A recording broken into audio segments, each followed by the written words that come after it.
This is the pre-show show. This is extra content for Skeptic Zone listeners. What's that? It's woke skin cream. Are you coming through the speakers? No, not yet. Not yet. Okay. Two, 1, 2. Oh, yes, I am now. Oh, hey, that's pretty good. So Stefan Sojka and I are doing sound checks before the show starts. Yes, we are, and we're sitting on different tables. Is this some sort of segregation? I think so. There's one host per What table. did I do wrong? Heidi Robertson. Together a touch if you. Oh, no, it's cool. If it looks all right. It does make that a little easier. Is this a condenser mic? So It's a condenser mic. Right, not too close kind of thing. 1, 2. Hello, Mandy. Looking forward to the show? I certainly am. I'm really excited to be here with all the other Skeptic Zone reporters and been meeting a lot of new people at the Skepticon, and it's been a great time. And there are actually people showing up. That's a shock. I know, and I say that mostly because I know that we've got 2 rooms going at the moment, and the other room is a really important presentation. Yeah. So it's really great to see people who've come to see Skeptic Zone as well. It is. All right. So what do we do for the next few minutes before the show starts? I've always wondered how you get such an appealing natural haircut. Can we cut the background music? Oh, okay. Selfies all around. Everybody take a picture. That's right. I know what we can do, Maynard. This is a great thing you can do. It's a tradition on podcasting panels. It's called "Please pass me a glass of water and one for everybody." Okay, where are we? Oh no, we've still got a few seconds left. Someone's right. tweeting over there. And with the background music faded over there, yes? I'm getting the big thumbs up. And it's 2:15, so ladies and gentlemen, welcome to the show. And to kick things off officially, we better do this. The Skeptic Zone, a miracle of technology. Sing along now, sing along. A universe of reason, the Skeptic Zone. Yay! Welcome to the Skeptic Zone. It's the podcast from Australia, mate for science and reason. And here are your hosts, Richard Saunders and Stefan Sojka. Hello. Go nuts. Hey, thank you, Maynard. My pleasure. Hello, Stefan. Oh, hey, Richard, how are you? And hello, audience, Hello, live audience. Let's hear it for the live audience. Oh, it's wonderful to be here. What a great convention this is. It's turning out to be a fantastic convention. It's nice to have another Skeptic Zone live. We haven't done one we've only done about 4 in the whole 10-year run of the show, I think. Yeah, I know, because they usually turn out to be complete disasters. They're So we try to avoid them at all costs. That's right. All those years ago, you and I got together at your place and we said, we'll try another podcast. Let's kick one off. Let's do one. What do we call it? Oh, it was called... Oh, hang on. The Skeptic Tank, wasn't it? Yeah, that was the original one. And we thought, what do we call the new show?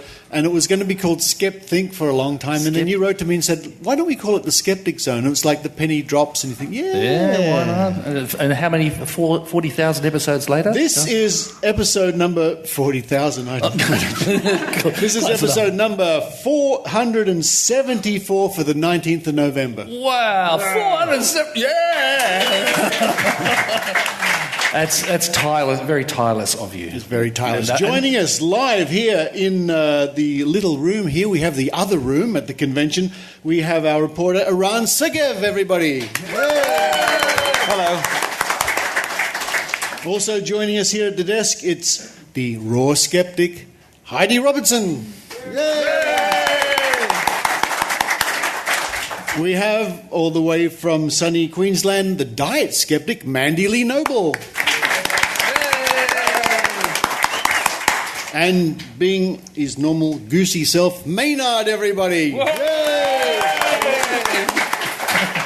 Now, Maynard's sitting down over there so he can leap forward to ask questions or get your questions or any responses, and he's got prizes to give away to anybody he thinks is worthy of a prize. Well, I think we're in for a big afternoon. I hope so.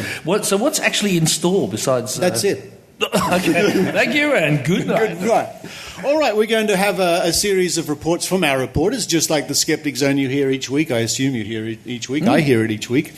And then we're going to have a bit of discussion around some of those reports and issues being raised by the panel up here at the panel. The panel at the panel. So we're going to kick off the first segment with the... Yes, it's going to be Eran Segev, a grain of salt. So... Grain of salt. Grain of salt. Grain of salt. Let's all take this with a grain of salt. Here's Eran Segev. Grain of salt now. Grain of salt. You got to take it with a...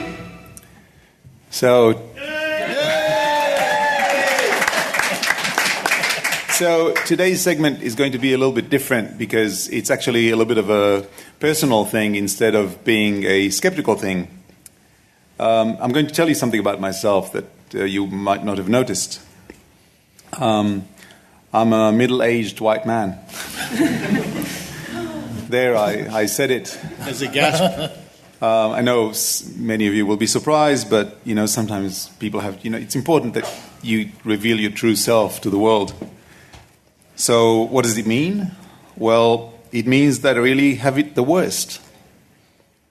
Being a white man is really difficult nowadays. We're really oppressed. We have no rights left. Our jobs are taken by women and minorities. If we do something like grabbing the butt of a pretty woman who, let's face it, clearly dressed that way precisely for the purpose of attracting our attention, we are demonized. It's tough. Okay, so that was, of course, satire, but it's not funny. The reason it's not funny is because there are a lot of people, shockingly not just men, for whom that's not satire at all. That's what they think is happening. So today I'd like to break this apart a little bit and talk about things I've learned over the past few years. And I'd like to talk about it from my perspective as somebody who's in it in some way. I do think that the skeptical community has a role to play in this area, which is why I chose to talk about this here today. But it's also because Richard gave me permission.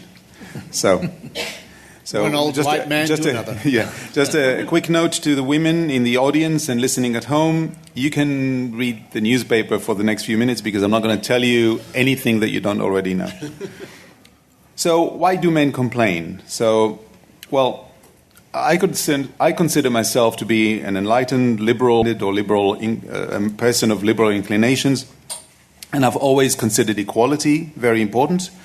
Had you asked me 20 years ago about, say, the pay gap between men and women, you would probably have heard me say the same things that I would do today. But until the last few years, I was not fully aware of how burdensome being a woman is. And a significant proportion of male privilege is simply not having to worry about many things that women just take for granted. For example, men don't have to live with constant sexual attention. Women do. A lot of men would, and actually do, say, well, what's wrong with that? I know a couple of men who were put in that position for a short time, a couple of days, and were tired of it within hours. Sexual attention from someone you're interested in is great, but from just random strangers and all the time, it very quickly becomes completely intolerable. Well, it would be intolerable for anybody who's not used to it, but clearly women become tolerant to it because they have to live with it all the time. You can call me stupid or blind or whatever, but it's something that I haven't figured out until a few years ago. And the women in my life, many women in my life, never alerted me to it. I have a theory about why that is, but I'll get to that in a minute. Sexual attention is, of course, just part of it. There's a wage gap, an influence gap, a representation gap, a power gap. I accept that there is a difference between attention and groping, and between workplace flirting and discrimination. But when you have to constantly deal with all of those, where your very existence, your sex, is what brings it about, it all becomes one thing: sexism, misogyny. And when you finally can't take it anymore, it is not realistic, indeed it is not fair, to require that you only rebel against the most egregious behaviors. And what is happening, what has happened and is happening, is that women started to say no more. And I dare say most men are finding it difficult. I'll speak for myself when I say that I sometimes feel I hear about some, a news story coming up and about somebody who did something 20 years ago. And I think to myself, that's not fair. Times were different. We're judging about the side. It's actually not that bad. That's my initial immediate reaction. That's my impulse to think that way. But then I think about somebody who has to contend with this kind of behavior all the time. And I say, you know what? Fair enough.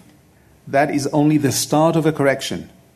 We are not even a tiny bit of the way to where we need to be. But again, it's hard. Partly it's because it means I can't say or do whatever I want anymore. And partly it's because I look into my past, and while I can't recall anything very specific, I'm pretty sure that there would be behaviors in there that would make me very unhappy if I'd heard that one of my sons engaged in those behaviors. I have 3 of them. But of course they're less likely to, because times have changed, and they continue to change. And some people don't like it when things change, and some people don't like change when it means it takes away their ability to do whatever they want. And part of the battle is that women are so used to being on the wrong side of so many interactions that many of them don't even notice it. Some are awaking to it now, like men, and some are not even doing that. I believe the women in my life haven't told me anything because they haven't really noticed that there was anything wrong. It was not out of the ordinary, it was just the way things were, and mostly still are. So listen up, men. I know it's hard, but frankly, you still have it really good. So you should stop complaining and start thinking a little bit about what other people around you are thinking and going through. Things that used to be acceptable are no longer acceptable. That's a good thing. Your rights are not infringed upon by you having to treat fellow human beings as, well, human beings. So, why am I speaking up? Because men still have a louder voice, and it is incumbent upon us, from our position of privilege, to be allies to women, to support them, to intervene when other men use their weight, literally and figuratively, to oppress them, and to help lead to a future where all voices are equal.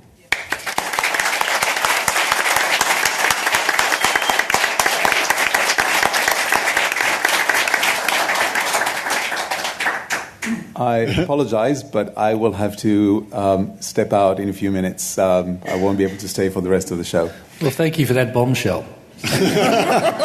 Is that why you have to step out? Thank you.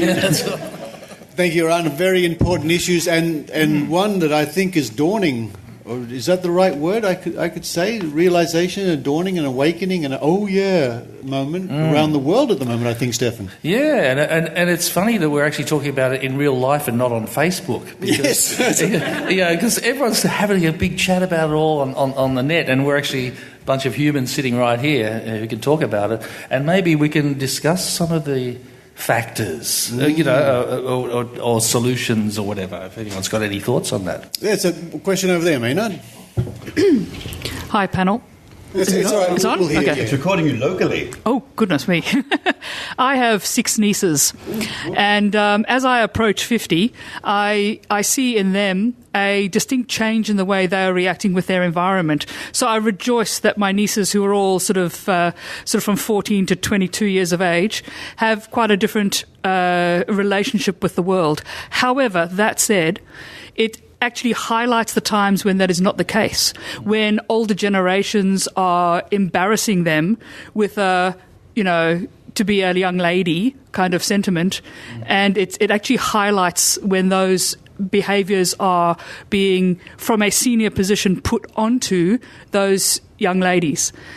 Can I say something before? Yeah. Because I have to leave, and I just want to say something about this. Just an observation, a historical observation. last country on earth to give women the right to vote was Switzerland in 1972.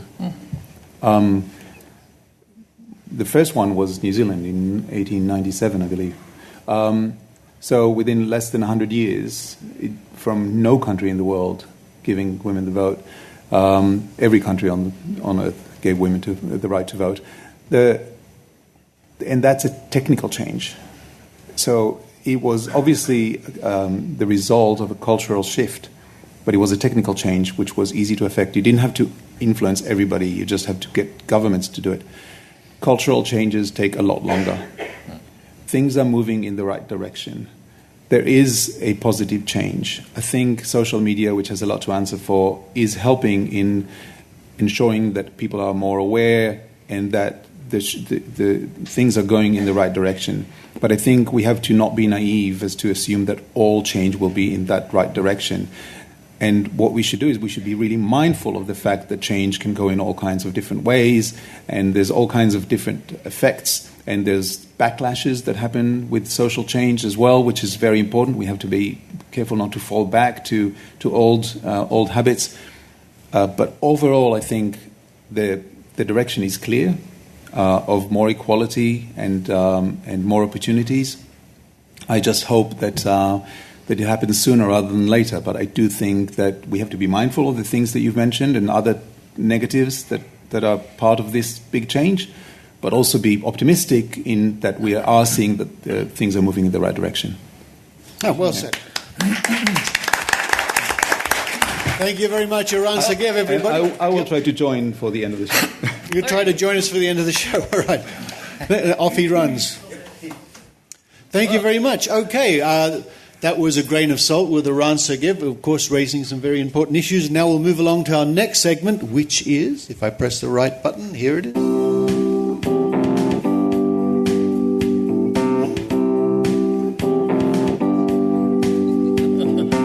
It's the Raw Skeptic Report with Heidi Robertson.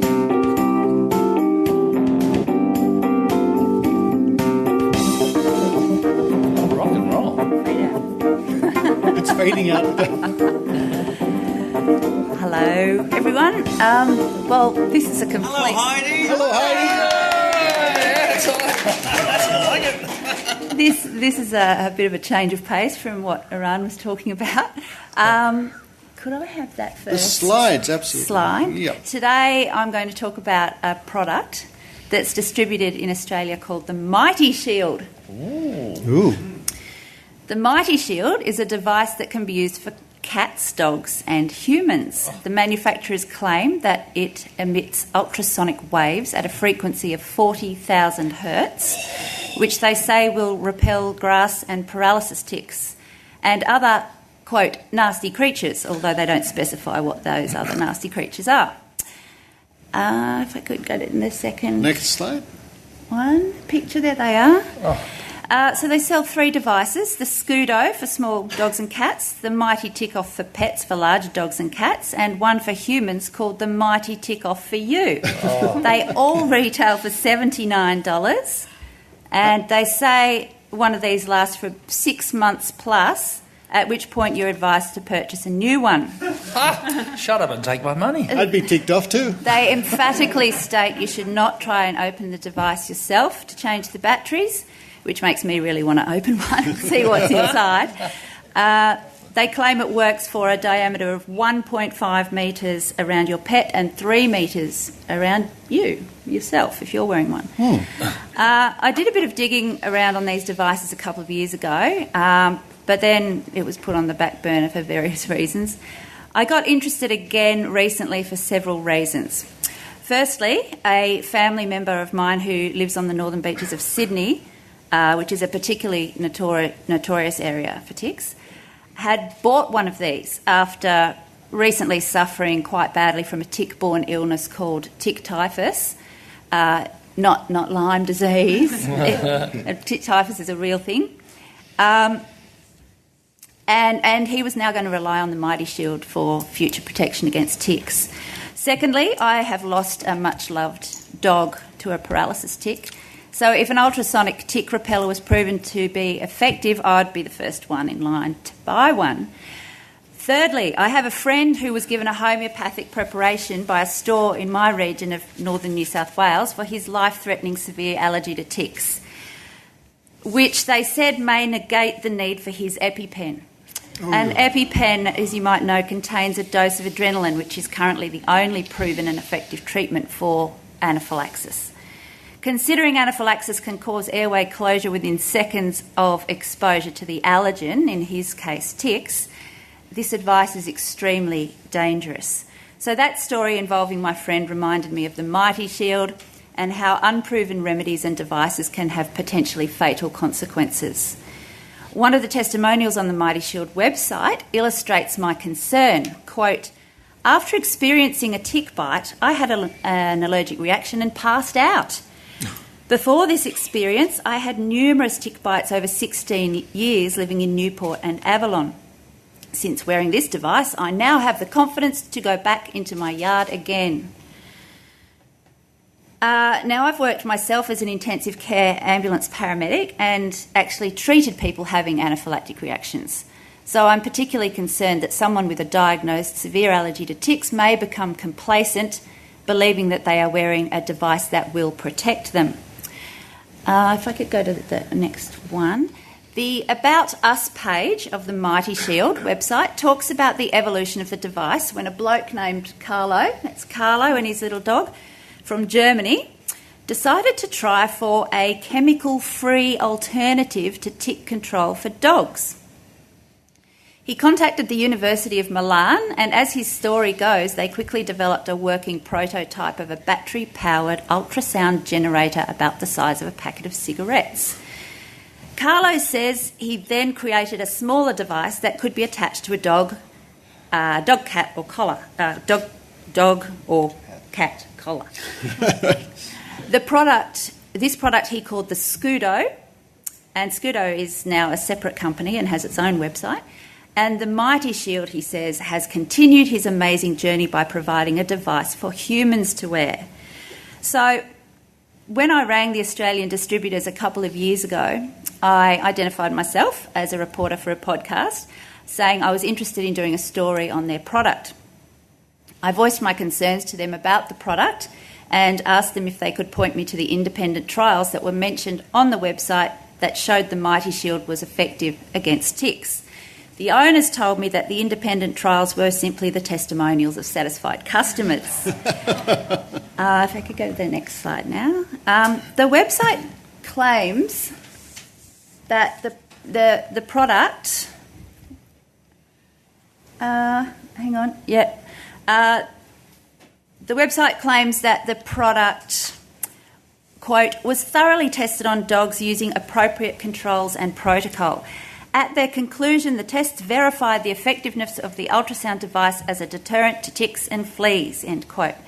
It turns out that the testing they're referring to here is what was done at the University of Milan, where old mate Carlo had turned to for help. Go to number 6. So I went to look at that paper. Next slide, sorry. Sorry, the Scudo. This is the Scudo website. I went to have a look at the paper that the Mighty Shield website had quoted and got to this website, the Scudo website. You can see a portion, this is actually a portion of the paper down here. They've got this on the clinical studies page of the Scudo website. We have a picture of a Professor Claudio Genci, I think, who was the sole author of the study. In a nutshell, back in 1993, Professor Genci performed a study on a grand total of 25 dogs. Due to time constraints here, I'll skip to the conclusion of the paper, which states that the data are not statistically significant and the findings were neither peer-reviewed nor replicated. So anyway, I took a chance and I wrote an email to Professor Genci in Italy. He still works at the University of Milan. And I asked if he was aware that his paper and his photograph were being used on the Scudo page as proof that ultrasonic devices were effective at repelling ticks. I didn't really expect him to reply, but he did a couple of days later. Dear Heidi, actually, this is a very bad story. Many years ago, I did a preliminary test with an ultrasound device produced by a company different from Scudo Animal Health. It was an internal report, not authorised by both myself or by the University of Milan, to support the product marketing. I have never written a paper about these results, first because the trial was not well designed, secondly because the data was preliminary and it needed a repetition in a well-designed and controlled study. So the use that Sojka does, and he's very good at English, but I'm speaking word for word what he wrote. So the use that Sojka does with such a kind of advertisement is illegal, and I will notice the situation to the legal office of my university. Furthermore, I have never authorised the publication of my picture to support any kind of product. I never repeated such a kind of experiments, and currently I do not know if the Sojka's device has the same characteristics of the original one. If you ask me if such a kind of devices effectively works against ticks, my reply is I have not enough evidences for such an action. Finally, I didn't know that the device was advertised in Australia. I hope such a clarification will be useful for you. But to this day, the Sojka website remains unchanged. I got in touch with Mighty Shield again a few weeks ago, this time through their website. The company has since changed hands. I explained once more who I was and asked in the preceding 2 years had any further studies on the Mighty Shield been done.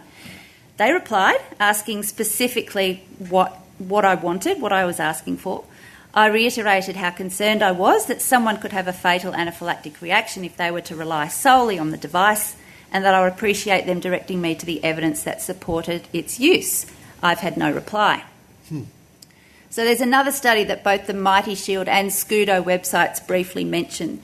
It's a 2002 study out of Brazil, again, one study author, who looked at the efficacy of Sojka in preventing reinfestation caused by ectoparasites in dogs after the application of an anti-parasitic shampoo, and to see if the ultrasonic waves emitted from the Sojka may cause a stress response from the animal. The study involved 20 dogs who were infested with both fleas and ticks. It was found that the device was well tolerated by the dogs, but the results for tick infestation were again statistically insignificant.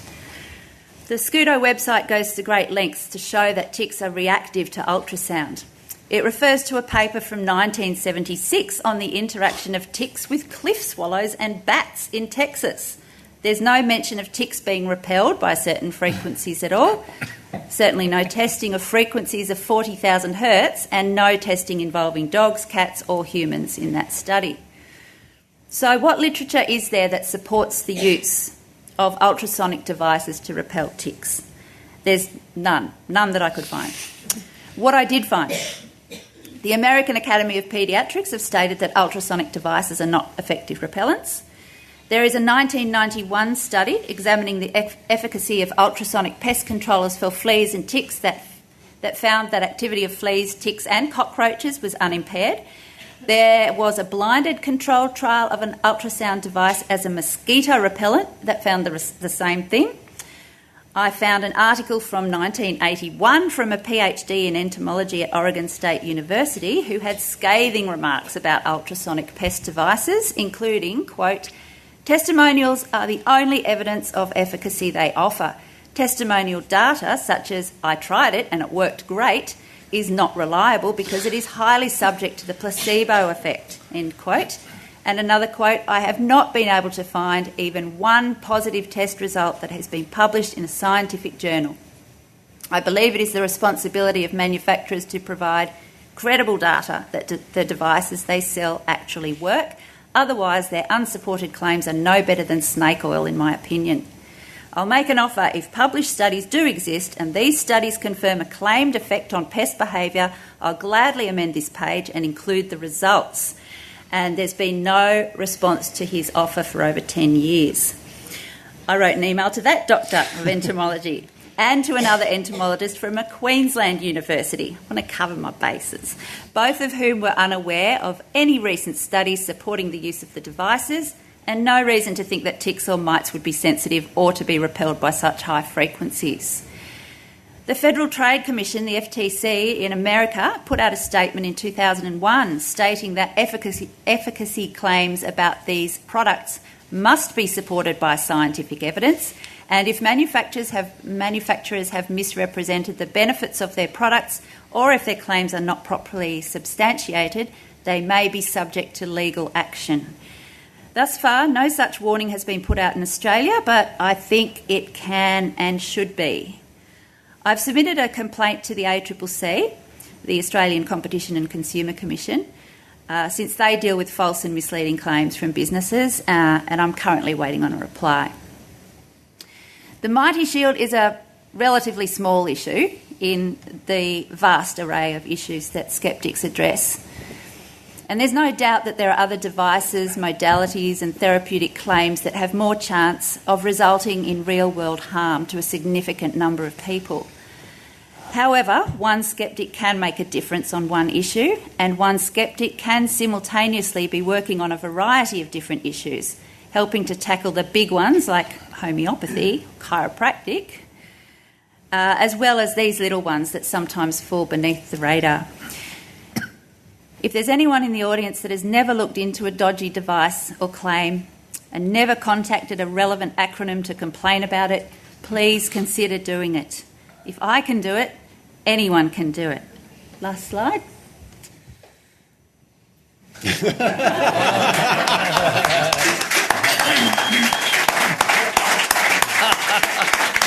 Thank you, Heidi.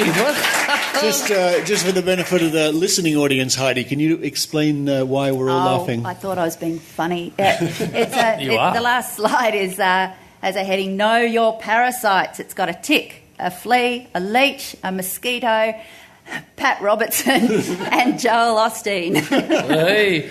Well, that was... Sorry, I was going to say, Heidi, surely all those claims not being substantiated and everything, but surely common sense would tell you that a 40,000 hertz constant frequency would at least be mildly annoying to a tick. Why? Just mildly annoying. Mildly annoying. Well, the way the website, in the frequently asked questions, it says, how does it affect ticks? And it basically says, well, it's like you're in a loud room with loud music in a room, and the tick kind of can't stand all the loud music, so they walk around drunk and then they fall off you. That's their explanation. That's it. So that's actually what they believe. It's irritating. I'd love to actually see if these devices are actually admitting ultrasound to start with. I think that would be a good place to start. But so if anyone's got any ideas of that, I will get a hold of a product and try and do some testing on it. A very small dog would be able to... Very small dog. No, it's a great topic you bring up, Heidi, because there are a lot of products out there marketed at vulnerable people, and people love their pets. Absolutely. I mean, and you'd do anything...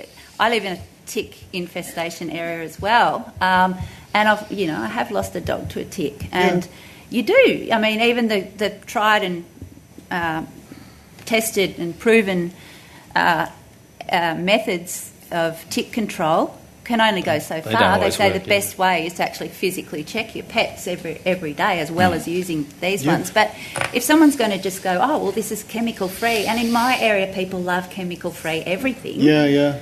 Especially marijuana. Chemical-free marijuana, Maynard, that's the way to go. Only one particular chemical. And they're putting it on their kids as well. What, chemical-free marijuana on their kids?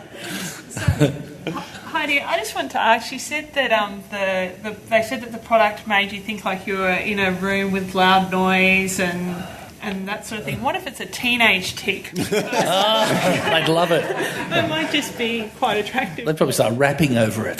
That would be fine because he would sleep till noon. That's right. Yes, that's exactly right. Well, thank you, Heidi Robertson, the Raw Skeptic.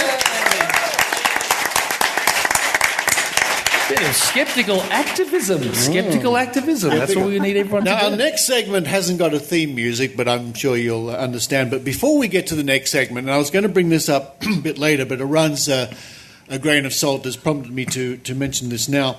When I was preparing for the live show today, because the show is now in its 10th year, we've gone through, I don't think that's the right word or the right phrase, but we've had a lot of reporters come and go on the Skeptic Zone over the years.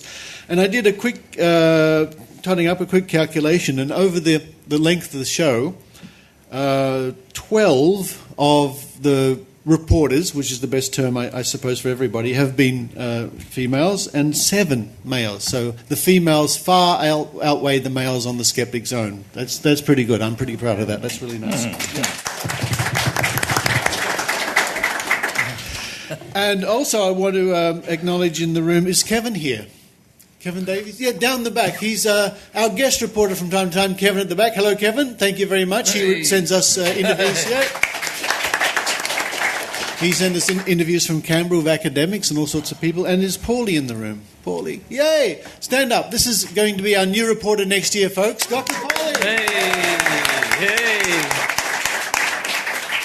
And as you know, if you listen to the show, I like to give all my reporters their own theme. I think it's a lot of fun. And I think, and if I haven't got this won't be in the edit of the show, I think I've written a new theme for Dr. Paulie, and I wonder if I've actually got it, because she liked heavy metal and headbanging stuff. And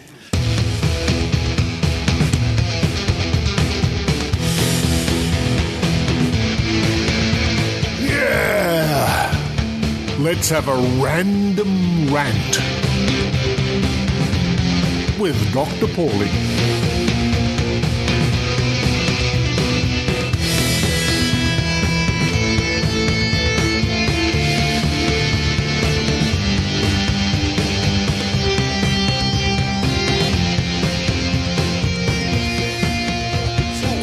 further ado, we're going to move on.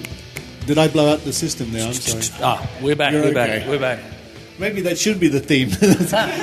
We have our next segment, which is Dr. Stefan Sojka. Dr. Stefan Sojka! Hi, I'm Dr. Stefan Sojka, and I do apologise, but I am here today to expose you to the greatest conspiracy ever perpetrated upon humankind since the moon landing. Scientists, vested interests, big pharma, corporate media, greenies, the Illuminati and the social justice warriors of the far left have been hiding a shocking truth from you. We are living in a parallel universe to the one we thought we were living in. Did you know that? No. We are. We are. Yes, dear sheeple. According to a highly reputable Russian online news source that I liked on Facebook, on May the 23rd this year, the night before the Large Hadron Collider supposedly officially commenced experimenting with proton-proton collisions, and perhaps not so coincidentally, the same day Roger Moore died, a drunk CERN scientist in the middle of the night cranked up the collider, set it to insane mode, and ripped a subatomic hole in the universe, causing, in less than a nanosecond, our entire reality to flip into another complete set of new dimensions and all known scientific laws to switch poles across the yin-yang event horizon. Now, we're not exactly sure how the old universe is even going anymore, but the LHC instruments detected a minute Reiki energy burst either side of the photon collision, and it is believed that the drunk scientist responsible broke out in a nasty rash along his acupuncture meridians. The bottom line is, we are here now, trapped in a parallel universe, and no one wants you to know.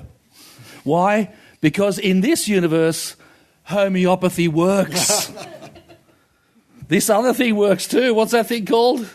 That tick-off thing. That works as well. Yes. And you can talk to the dead. And there is nothing better to treat an incurable disease than a good ear candling. and of course of Dr. Stefan Sojka's miracle 1, 2, 3 gut flush.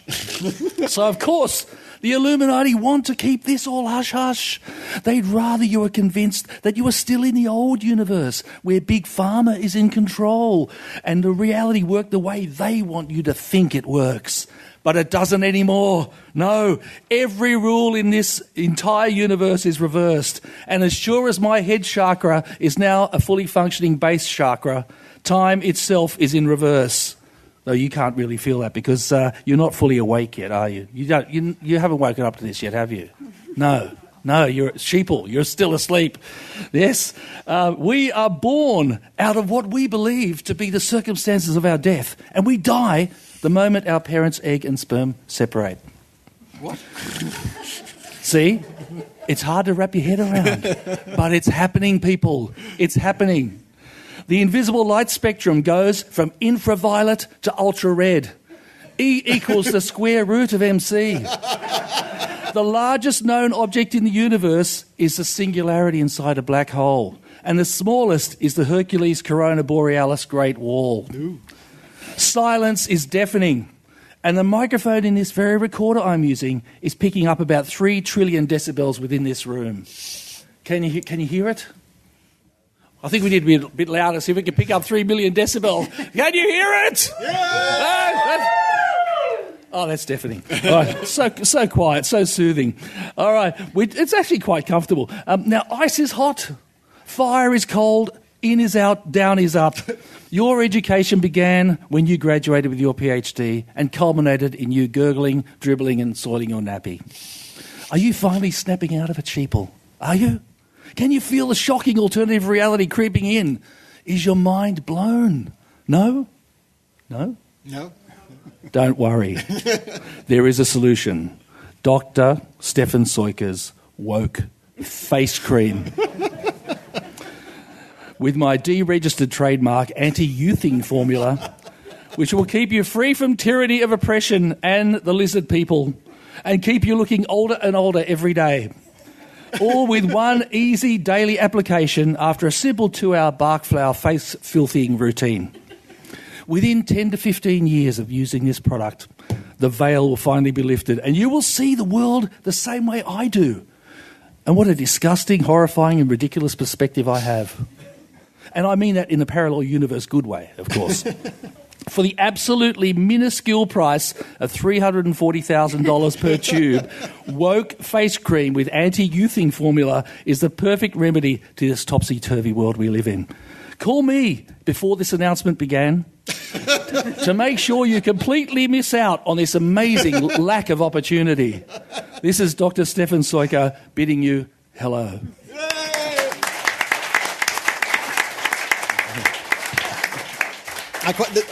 People, wake up. Some of the best advice I got was from Dr. Stefan Sojka. What was it? To lose weight, you needed the eat less, exercise more diet? Oh, keep that a secret. You've got to pay money for that kind of advice. Dr. Stefan Sojka, thank you very much. Stefan and I started doing podcasts and videocasts way back in 2002?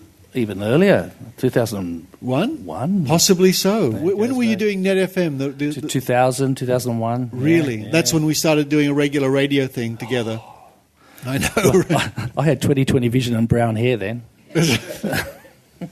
I won't even talk about my hair. It's all right. So did you. So did I. All right, that's great. Thank you. And before we get on to our last report from Mandy-Lee Noble, Dr. Pauly, stand up. Run over there to the end microphone and you have an announcement about an upcoming event up in your part of the world.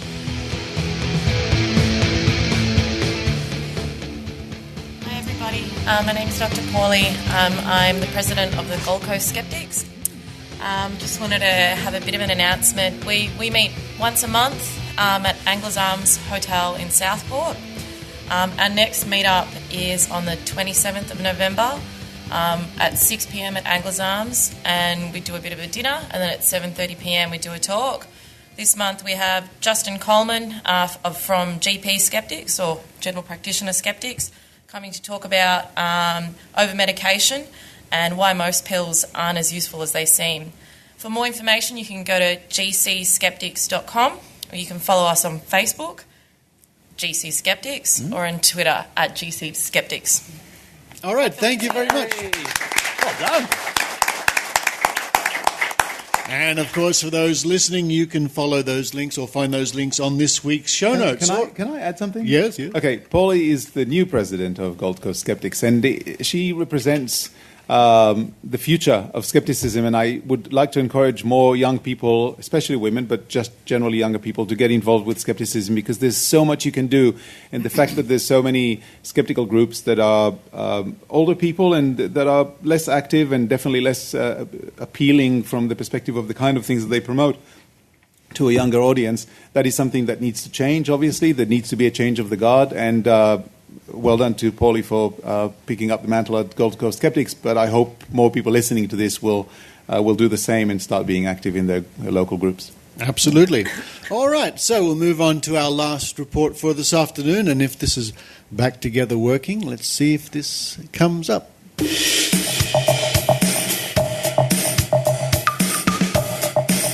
That looks good enough to eat. Or does it? Here's the Diet Skeptic, Mandy-Lee Noble.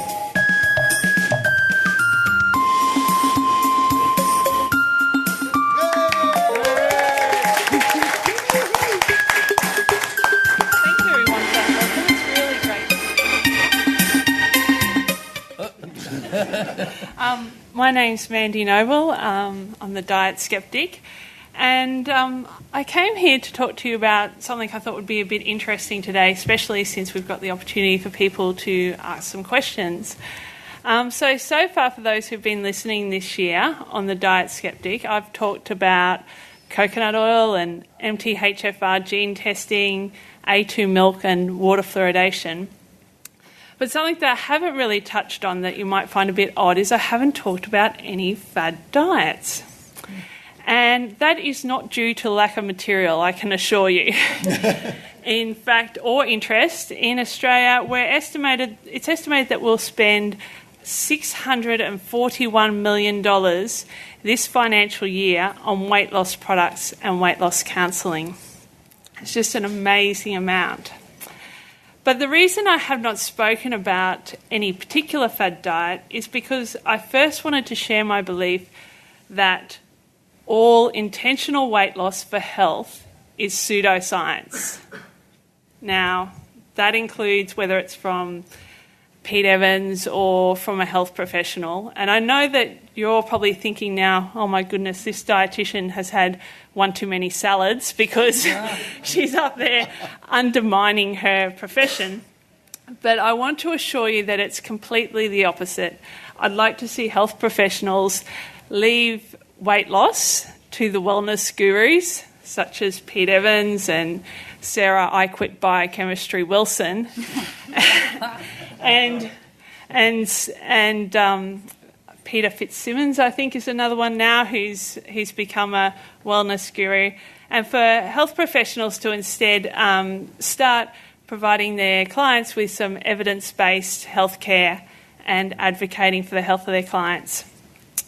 So where this all started was about halfway through my degree, and I think you've got one quick slide. When I actually went to our NHMRC and looked at the obesity and overweight guidelines. They were published in 2013. And buried in them on page about 60-something is this statement. Weight regain is common after weight loss that is achieved with lifestyle interventions. Weight loss is maximal at 6 to 12 months, and regardless of the degree of weight loss, most weight is regained within a 2-year period, and by 5 years, the majority of people are at their pre-intervention body weight. And that is grade A evidence. Now, I have to tell you that grade A evidence is really hard to come by in nutrition and dietetics because our governments and our people who care about ethics, they won't let us feed a group of people in a way that we think will give them cancer. So most of our evidence in nutrition and dietetics is from observational studies and those sort of things. But this one is, and you can see it comes from the Clinical Practice Guidelines for the Management of Overweight and Obesity. Well, that left me with quite a conflict as I've been taught to do weight loss with people, and certainly those guidelines recommend that if you are overweight or obese, that you should be looking at doing some form of weight loss. However, we can clearly see that that is a bit of magical thinking for most people, that it's not going to be successful, and that's why I think that weight loss is a pseudoscience. Now, this is true for about 95 to 90% of people.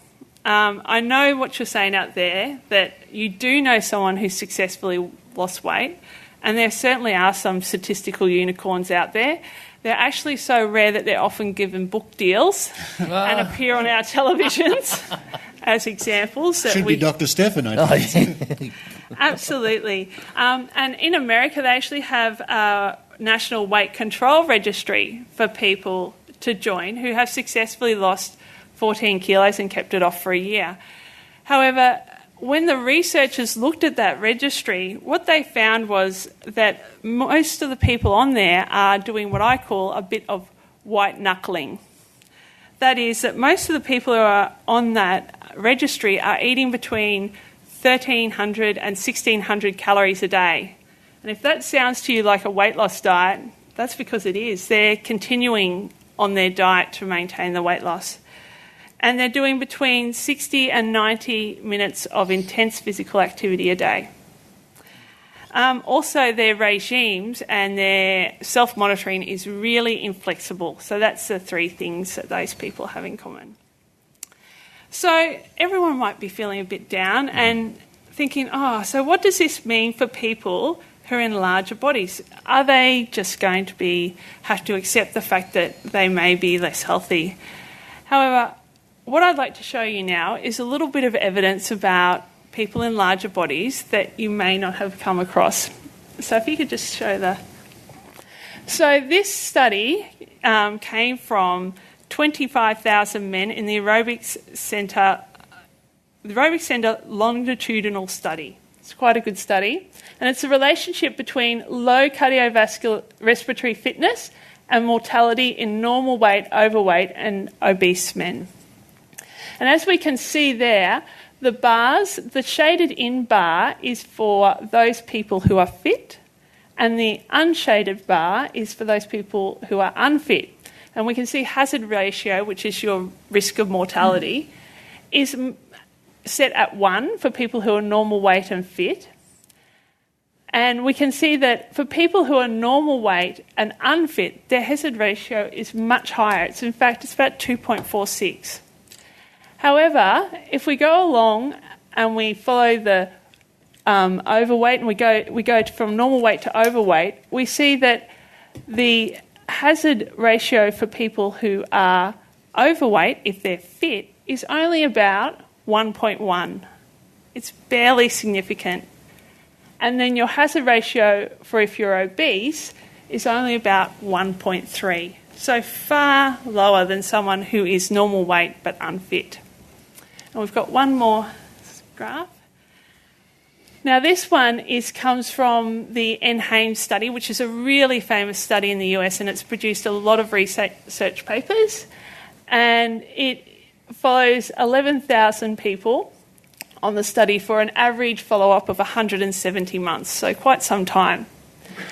And you can see along the bottom numbers 0 to 4, and they represent 4 health habits. The health habits are not smoking, moderately drinking, and moderately for Australians means 1 drink if you're a woman and 2 drinks if you're a man per day, just to clarify that. It also includes exercising 12 times a month, just moderately, not hugely, and eating 5 fruit or veg a day. And as we can see, there are 3 bars. The first bar is if you are normal weight. The second bar is if you're, so that's up to BMI 25, so 18.5 to 25.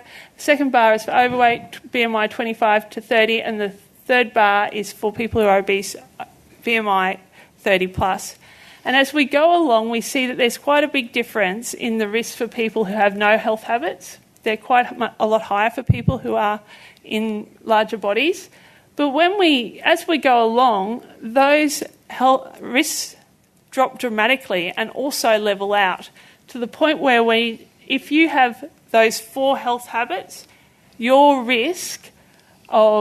hazard risk, your risk of mortality is the same whether you are BMI 18.5 to 25, BMI 25 to 29.9, or BMI 30 plus. So, most people will be thinking, well, what does this say to us? I think it says that I'd like to see people not getting so much weight-centric healthcare and not so much weight bias in their healthcare. A lot of people might think that there's no harm in dieting, that it's quite an innocuous sort of thing to do, but that's not the case. 2/3 of those people who try to lose weight will end up at a BMI higher than when they started. A lot of those people have increased body dissatisfaction, which doesn't really do great things for our health. Also, it's really important to know that weight loss is a really big flag for something seriously going on with your body. The reason why our bodies regain weight is because it's what healthy bodies do. Our ancestors, their bodies regained weight. The bodies that didn't regain weight after a famine are not our ancestors. And it's a really good brain. So, also, I'd like to say that there's a lot of weight stigma. So it's really important, and people who do lose weight, who may be dieting, may not pick up that first flag that something's really seriously going on with their health. So I would like to thank everyone for all their attention today, and I'd really like to invite people to ask me questions. And I'd like to thank... Oh, one more. Oh, sorry, we've got one more slide. So I grabbed this off the Quackwatch page, and it talks about whether how we can pick out a pseudoscience. And it says, the literature is aimed at the general public and there is no review, no standards, no pre-published verification, no demand for accuracy or precision. Now, I think the literature is a lot aimed at the general public when we see how many weight loss books and that sort of thing are in our books. There's no real evidence to show that if you take someone in a larger body and make them into someone in a smaller body, that they would have improved health, that would change their risk. And the reason for that is they can't really get a cohort large enough of people who can do that for a long enough time, is one of the reasons. So results cannot be reproduced or verified, which we've seen. Failures are ignored. And I think in this we are really ignoring the failure of people to be able to successfully lose weight. There's no physical phenomena or processes ever found or studied. Convinces by appeal to faith and belief. And I think that's a really strong one with weight loss. We are really, when we look at the advertising around it, we're really trying to appeal to people's emotions about weight loss.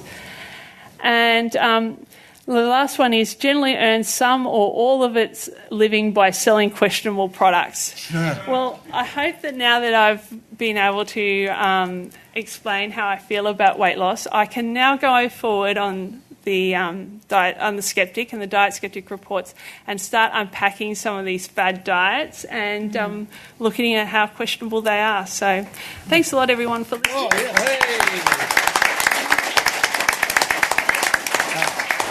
I had a bit of a question. Another little podcast. We have 3 minutes, by the way. Oh, yeah, okay. This will be a 10-second one. Another podcast I had a little bit to do with a medical podcast. There was this sort of obesity expert on there, and it was aimed at doctors. And they said that a lot of this, the actual regulation of the weight, so wherever that point that you get stuck at, is this complex interaction of all these different chemical signals and nerves, and it's a very complex system, and that you can still disrupt that slightly with perhaps a drug, that you go, well, look, I'm always going to be 100K, but if I tweak the complex system with a drug by maybe reducing that urge to gobble down the cake or whatever, I can actually set my sort of weight that doesn't change a little bit lower. Well, the MHMRC also includes interventions such as pharmaceutical ones and bariatric surgery. And the pharmaceutical one does take longer to get back to pre-weight, but the evidence, it does have the same weight regain or a similar weight regain thing. And I think that there's a common misconception that people regain the weight because they go back to their prior health habits, but that's not true. Actually, our metabolism drops deliberately. We produce hormones that make us hungrier. And if we were to put our brains in an MRI, we'd see that if we've lost weight, we find high-energy foods more attractive. So, yeah, that's right. And that's all our evolution keeping us healthy bodies. So healthy bodies after weight loss regain weight. That's what healthy bodies do. Yeah. Wow. Great. Well, thank you very much, Mandy-Lee Noble, everybody.